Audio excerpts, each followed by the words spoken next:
Hey, it's Akia Garnett, and welcome to the Akia Garnett Show. I'm excited about this week's episode because I am joined by a woman who has done some amazing things when it comes to sales and the corporate space and helping professionals find their way through this whole process of building a sales career. Jill Konrath is with us, and she's got some fresh sales strategies that she shares with the world, and today she's going to be sharing them with us. Now, let me ask you a question when it comes to building your sales force within your company, your small business. Do you really have a firm grasp on what the key characteristics are that make up a great salesperson? Do you understand what it takes from a perspective in terms of understanding what the sales cycle is in your industry, how long it takes, and what and where those key targets are within organizations or companies that you deal with? Do you understand what those prospective audiences look for when it comes to the materials, the messaging, and all of the ways that salespeople can position themselves and your company's core competencies in order to get on their radar and move through that sales cycle faster and more efficient and effectively? Well, Jill Konrath does know the answers to these questions, and she's going to share that information with us. Now, you may be familiar with Jill from the books that she's written. One is called Agile Selling, another is Snap Selling, and another is Selling to Big Companies. She's done a lot of training and work with Fortune 500 companies, and any company that you see out there, most likely she's either researched them or done some work with them to help them and their sales teams understand how to be more effective with capturing the money that's out there to help them,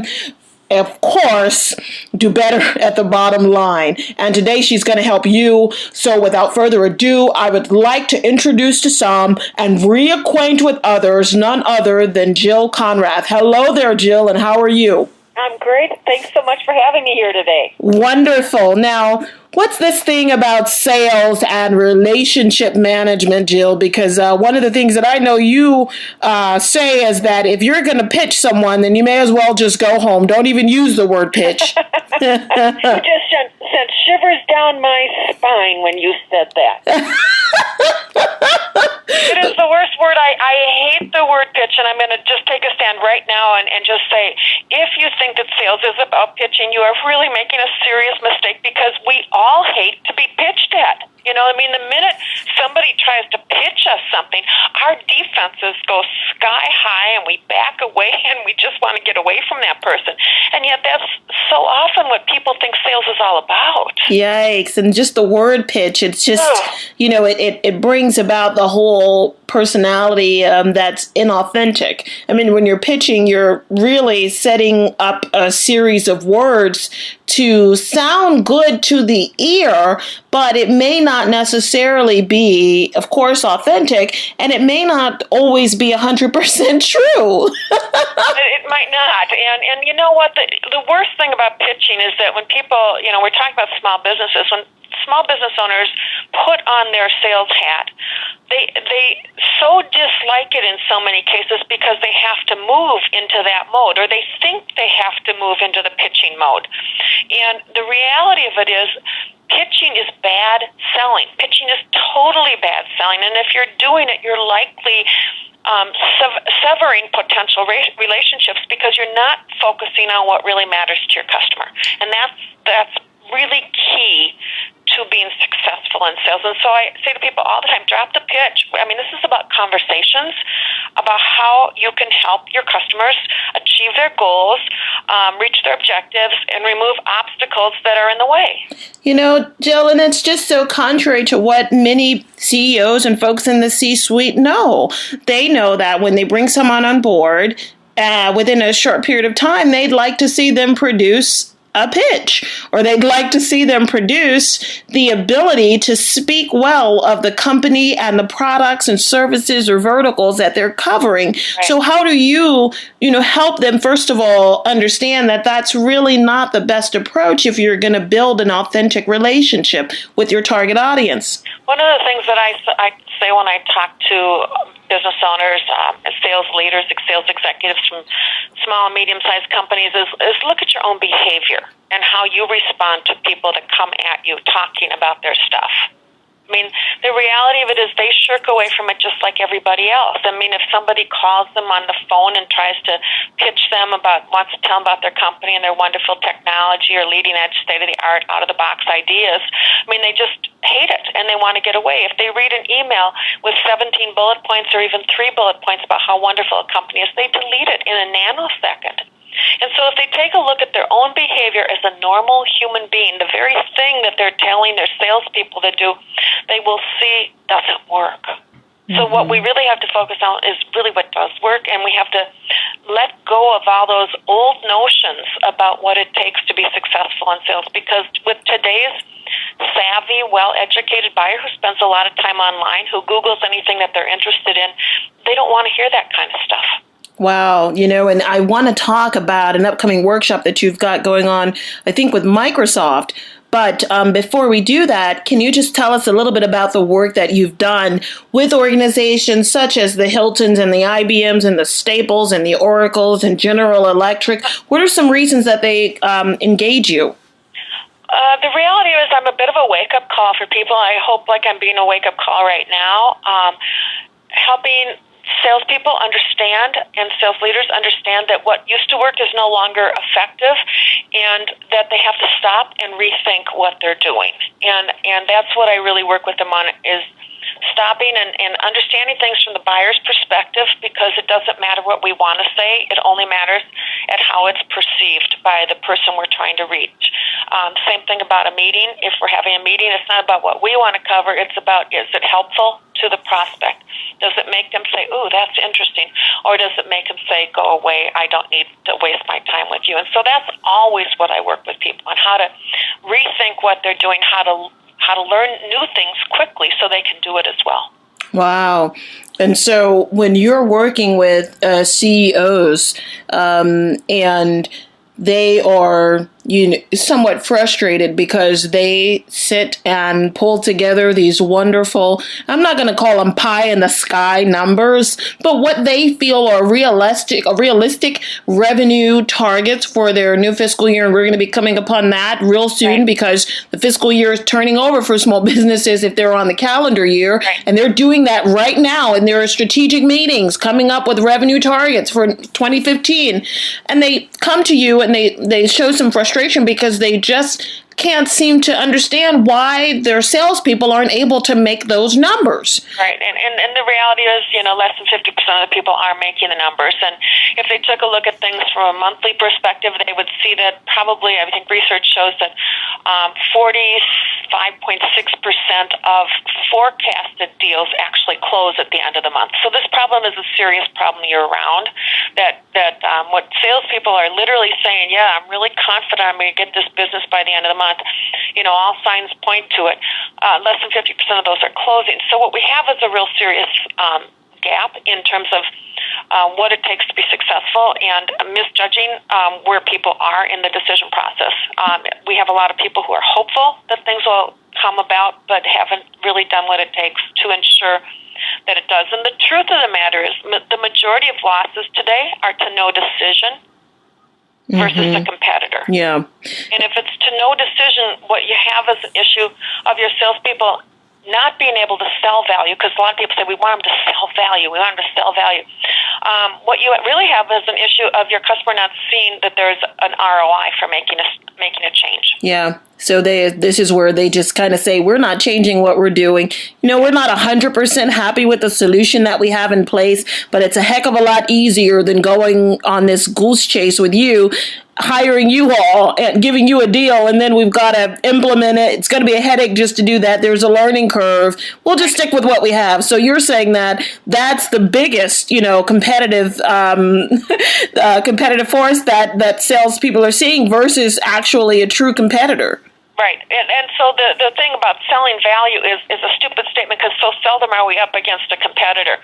And if we're losing oftentimes because we haven't helped the customer understand what difference we make for their business. Not how we're different from our competitors, but what difference we can make for their organization. Wow. That's the crucial thing. And salespeople, in many cases, and going back to the training issue, they really don't know because when they're brought on board in organizations, all the training seems to be about here's our stuff. Here's what you need to know about our stuff and how wonderful we are. And we get dumped on with all those crappy words like I said earlier, leading edge, robust, exciting product. I mean, we have all those words that we're sharing with people, but they have no grounding in the customer and how the customers are currently doing things, what their status quo is today, what objectives they're likely trying to reach, and where the gap or the delta might be in terms of today versus what they could be or what they need to be at the end of the quarter, at the end of the year. So we're really missing in most organizations an understanding about the customer. Without that, the salespeople have no way of having a good conversation because they don't know what to talk about.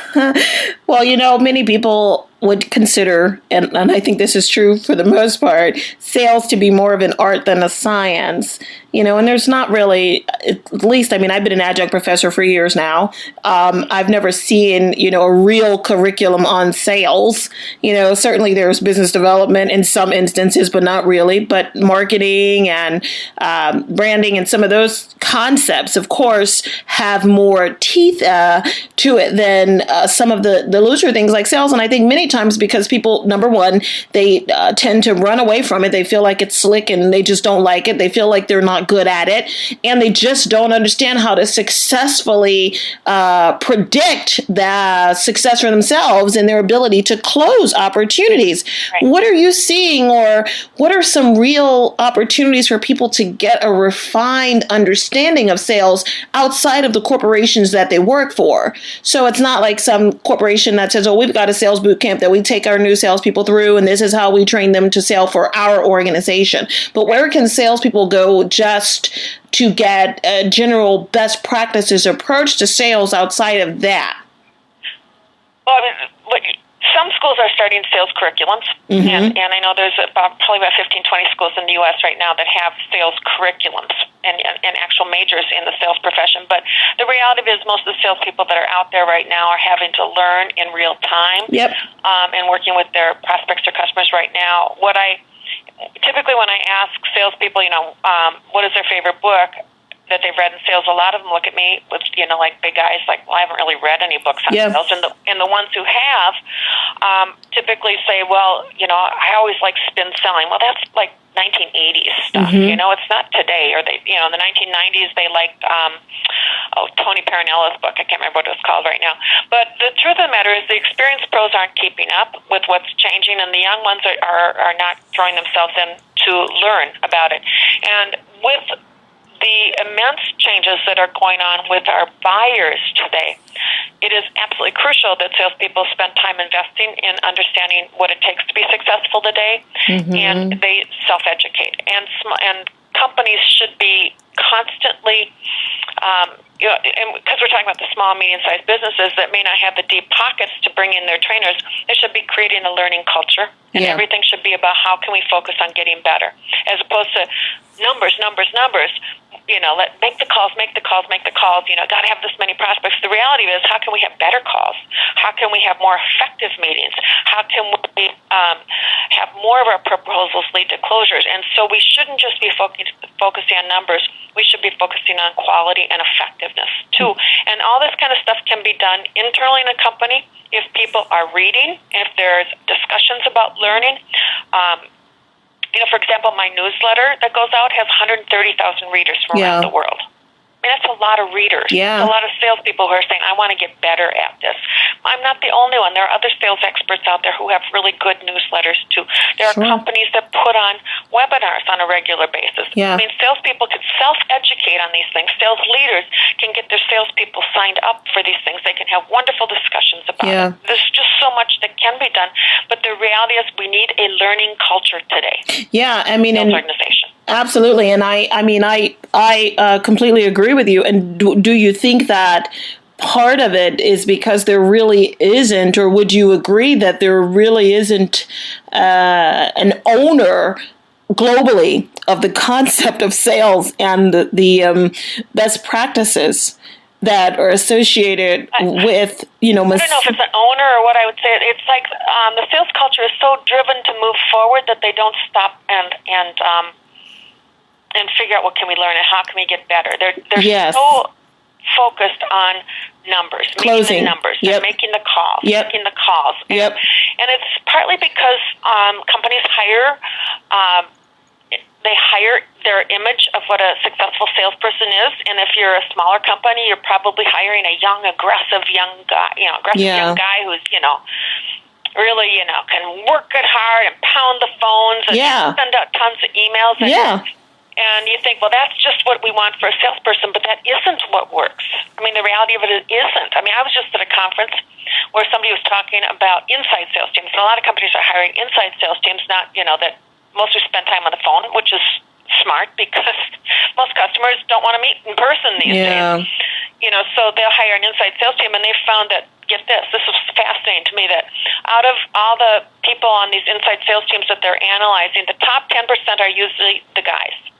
This perspective that I'm showing you, the fast, go-get-'em, hard-charging guy, they're in the top 10%, which includes very few women. At the bottom 50% is almost all male. Yeah.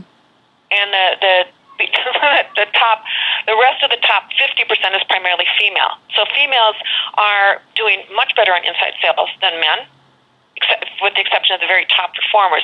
And it's because they're more deliberate, they're more thoughtful in what they do, they're trying to figure out how to do it right, trying to have conversations with people and what works and what matters to the customer, and they're trying to learn so they don't make mistakes again. Yeah. So then, and for that book, were you thinking of veto selling?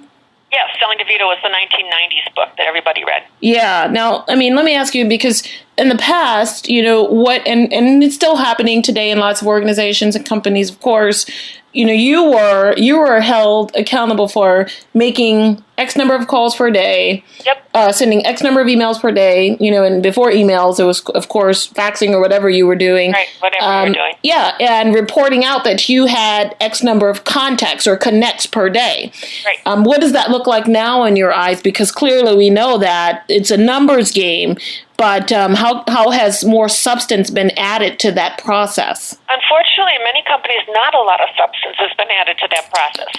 I mean, that's the reality. This is the like I said, their sales organizations are often a go group, and they get, and they may stop and think we want to get better, but it comes to the 15th of the month, and they start looking at their forecast, and they go, oh my God, how are we going to meet our numbers? And then they go back to stupid activities as opposed to effectiveness, and they just drive activity. I mean, that's over and over what I see. Wow. And sales leaders and executives are under such pressure to meet the numbers. I mean, they're just under such pressure. Nobody is really stopping to think, is this the best way for us to do things? And, if you take a look at it from a macro perspective, the salespeople shouldn't be carrying the entire ball. I mean, companies need to have good websites today. They need to have websites that are highly informative, educational, not pitchy websites, again, going back to that word. Websites that get people to sign up for something, whether it's a webinar that they're giving or a white paper or an ebook that's of interest or a newsletter. And if a company doesn't have that, they are sending their salespeople out there almost like they're unclothed. They don't have what they need in order to be successful.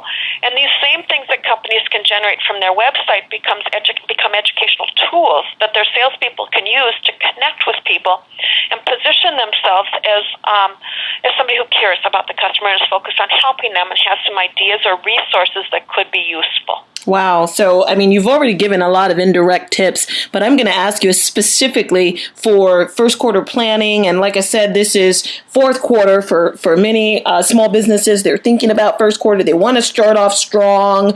What tips can you give folks to at least begin talking with the right people, even if they've got to go out and work with some recruiters and give them the information that they need so that they can pull in the right prospects to add to their sales teams? What kind of tips can you give them to make sure that they're going to direct their HR folks, whether it's people on staff or consultants that they're working with, to get them to get some right people in the seats for interviewing?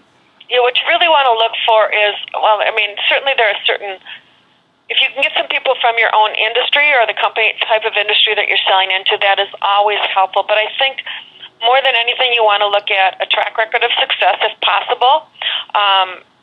When you're talking to people about their track record, you want to understand and uncover any difficulties that they had and see if they overcame any difficulties to get where they're at. Another thing I think that's interesting to talk to salespeople about, if you're hiring salespeople, is to talk about failure and to talk about where they screwed up and ask them to tell about an account where they screwed up in. And what you're looking for is if they blame it on something that was out of their control, or if they show any insight that they had any culpability or anything that they learned, anything that they screwed up on or would do differently the next time. What we really need today is salespeople who are learners and who are coachable. Wow. So you need to look for that. You don't need the slick, rah-rah, athlete who's, looks wonderful. You need somebody who's intelligent, who's willing to invest time learning, who's willing to be coached and to get better. And you might suggest, you might do some role plays with people and maybe make a few suggestions about how they might do it differently and do it again. See if they change. See how they react to your coaching. There's so many things that you can do, but of essence is you need a coachable person who's willing to throw him or herself in to your company and learn, not just get out there and do. You need somebody who's willing to learn about, the customer, their issues and needs and challenges, like I've said already, who's willing to invest time trying to get better and improve their own sales on a regular basis. That's the only way you're going to, have a quota-busting team. Wow. If you invest in your people and helping them get better. You can't just keep hiring and turning them over, which is unfortunately what most people do, and is extraordinarily costly. Yeah, wow. And just the whole delegation process as a whole and not having documented it appropriately, or sometimes you've got the CEOs who want to bury their heads in the sand because they just don't like sales as a whole. Right. How do you get them excited about actually documenting what they do know about the target audience in a way that makes sense to their new sales folks? Well, how can you make them excited about it? I'm not sure you ever get somebody excited about it who doesn't love it. However, what you can get people excited about is shortening the time to productivity for salespeople. And what does it take to get people proficient? If they look at their current, if they've hired salespeople before and they look at their current ramp-up time and they say, geez, it's taking, a year to get people ramped up. Well, what can we do to shorten that time to productivity so that people start paying off? I think you get people interested and excited when you do that. But it takes a commitment to stop and analyze the sales process and find out ways and look at what's most effective, as opposed to this is just how we do it, or this is what other people say to do. You need to take on sales as a deliberate field of study if you really want to grow your company. You need to look at the process. You need to look at what's working. You need to analyze. You need to test. And you need to constantly be improving. You do that on your product.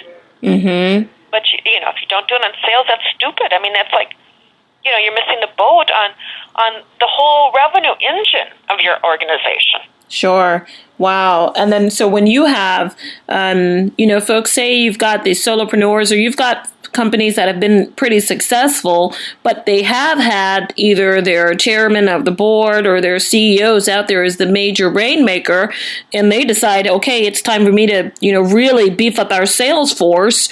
What would you say are the tactics that they can immediately employ to create success? Because, as I've always seen it, most folks will say, well, I want to see this person start turning around some success within 6 months or so, not recognizing that some sales cycles are 18 to 24 months, and some can be longer.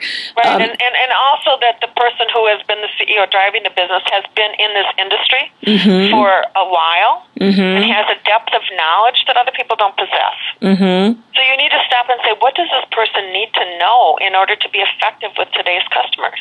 What is the information that they need to know? And you really need to analyze it and say, what am I bringing to the table?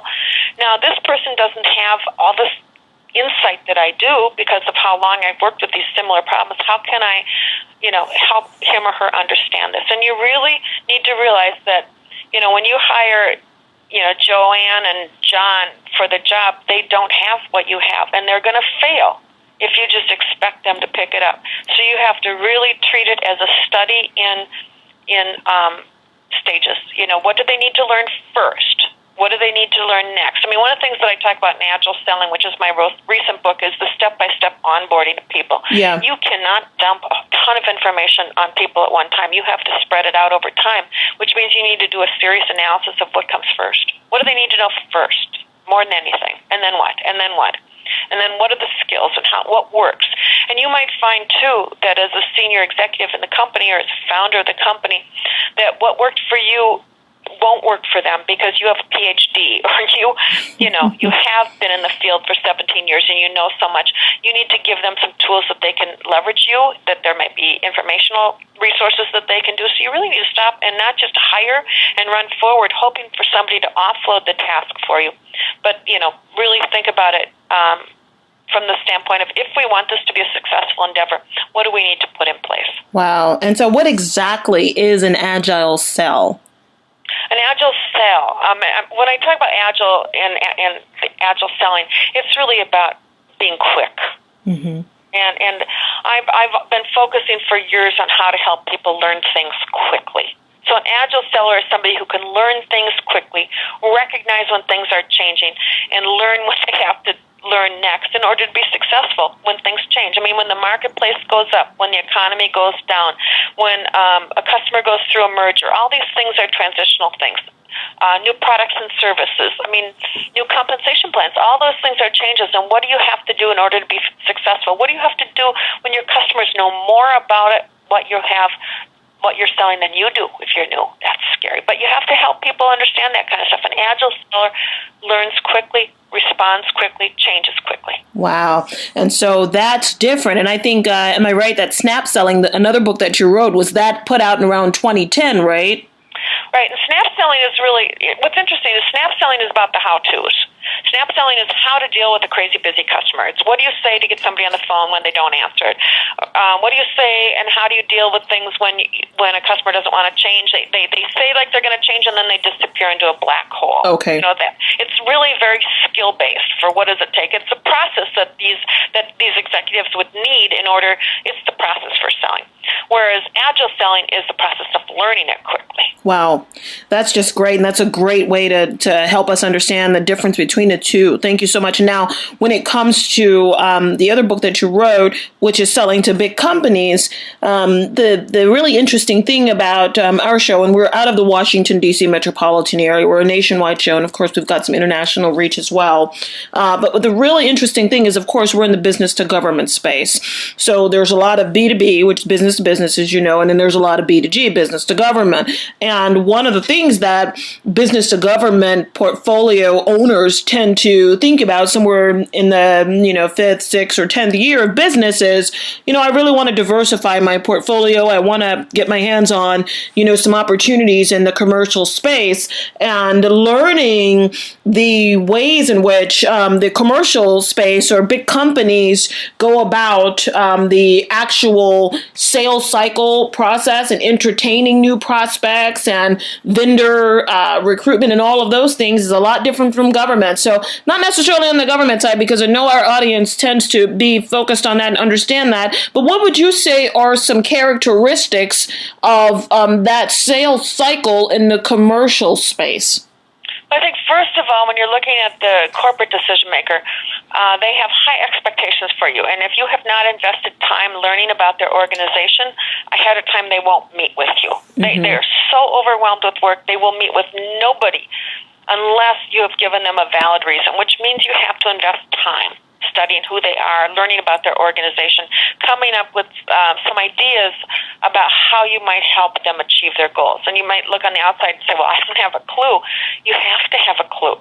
The truth is, you have to have a clue, or else they won't meet with you. So that's number one. Number two, they don't change unless they absolutely have to. And you're not, if you sit and wait for them to issue an RFP, you're dead in the water because it's done. The decision is done. The decision is already done. Yeah. It's already done. Yeah. So what you have to do is you have to go in and generate interest in order to get them to write an RFP or RFI. Yeah. And you have to just assume that that is your responsibility. If you look around for what's already on the table, it's too late. And so you have to create the interest and create the opportunities yourself, which means you have to be able to talk about the business case, the business rationale for taking a look at what you're doing. Everything in the corporate market is based on a business case. Does it make sense to change? And it's all about change. Does it make sense to change? Because it's so much work to change, and they have to get so many people involved, and it takes so long to go through the whole process. So unless there's a good business case for change, nobody's going to move, and you have to lead with that. That's crucial to start with. And if you've been selling to the government, you may not have that. It may be hard for you to do it and to quantify, but you can do it by going and asking people and interviewing people, your customers, and asking what difference it's made. Since you've started using our blank, or since we've been working with you, how has this? What has it done? It's shortened something. It's sped up. Yeah. You've reduced the manpower on it. You've increased productivity 27%. The more you can get some data on that, the better. Or you have to have industry studies that you can build on in terms of metrics and data, because corporate decision makers really need to. I mean, that's what wakes them up. Or you need to have deep insight into issues that they're likely facing. Wow. Yes, and that what tools have you seen folks use to get some of that? I mean, aside from going through some of the combers out there, who can go through the various engines that give you intel on what's taking place within some of the companies that, of course, those are the public.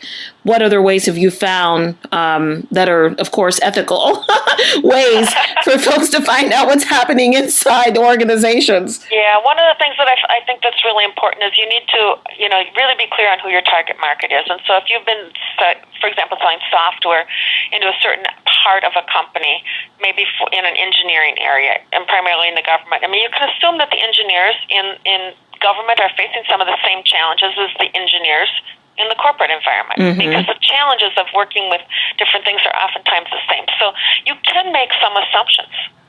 If you're selling leadership, you could assume that leadership issues are similar in the company as they would be in the government. I mean, you just have to make some of those assumptions. You're not totally a virgin. You have experience, and you have to put on your thinking cap and say, what are they likely facing? Another thing you need to know is, like I said, you need to be clear on your target market, and you need to be clear on what kinds of things might trigger a company to seriously consider change. Like one thing that's always, a big change that creates change is if somebody's going through a merger and acquisition.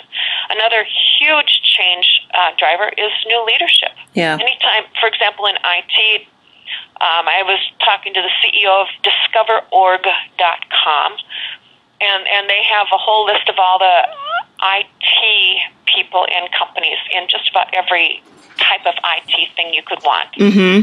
So if you're looking for an IT decision maker, if you worked with Discover.org, they will publish what kind of initiatives these companies have, and they might have a telephony initiative, or they might have, some other initiative. But these initiatives are drivers of change, and new leaders are drivers of change, and new leaders typically spend a lot of money, like 90 days out, 90 days after taking a new position. It's a trigger for change because this new person is being brought on to make a difference. Another company that's really good that can really help, is a company called Inside View. And if you know what your triggers are and you know what companies that you're going after, it's kind of like a Google Alerts on steroids. Yeah. And it's absolutely worth the investment. Wow. Of that. If you know that I'm targeting technology companies, over 200 employees that sell to governments, Wow. Whatever you know about them, you can really create a really good Google search, and it can actually put it in your CRM system too. So it can be, you spend a little money on that, but it's a SaaS product, just like DiscoverOrg.com, and you spend a little money, but you save a whole lot of time. Wow. That's just great, because I remember the days when you were in sales, you were sat down with, sometimes you got a Yellow Pages book. Other times, they would give you your own subscription or access to Hoovers, and they thought they were doing something. Right. No, to me, trigger events are really important, and we should be following them, and then we should always be looking people up on LinkedIn to see what's going on. We should target the companies we're going after and look them up on LinkedIn and learn something about these people, and be real cognizant of that. Corporate decision makers expect you to know some stuff. Yep.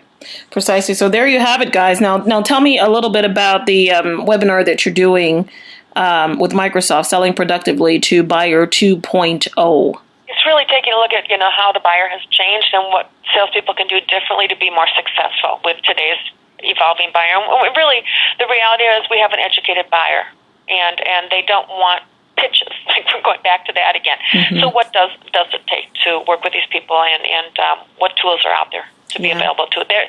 If somebody goes to my blog, JillKonrath.com, go to the blog, they can actually see the link to the webinar, and it's a free webinar. Okay. Jill, quickly, what types of people, reach out to you to find out how you can support their companies? VPs of sales. Mm-hmm. Is that what you're asking me? Yes, that's exactly what I'm asking you. Yes, I work with VPs of sales for primarily mid-market or growing companies like that. All right, great. So there you have it. So you're listening, and if you're a VP of sales, Jill just dropped some really great information at your feet. She's given also her URL. It's JillKonrath.com. She's got a tremendous amount of free resources on her site. You will see that it's chock full of things, tools, resources that you can use to increase effectiveness and efficiencies within your sales force. And I thank you so much for being on the Akia Garnett Show's episode this week, Jill. It's been a pleasure. Truly my pleasure. Wonderful. So there you have it, folks. Be sure to check out AkiaGarnett.com for more information. Thank you for spending time with us on Tuesdays with Akia Garnett. And we are going to have some fun tonight on Kick Fanny's Big Thinking. So make sure you scoot on over to kickfanny.com to hear what we've got going on that show. And we'll see you also on Tuesday nights at 8 p.m. for My Brand Chat and 9:15 p.m. for iBrand Chat. The I stands for International. Talk to you soon. Take care. The Akia Garnett Show. Inspiration, motivation. The Akia Garnett Show. Recreation, reformation. The Akia Garnett Show. Dedication, expectation. The Akia Garnett Show.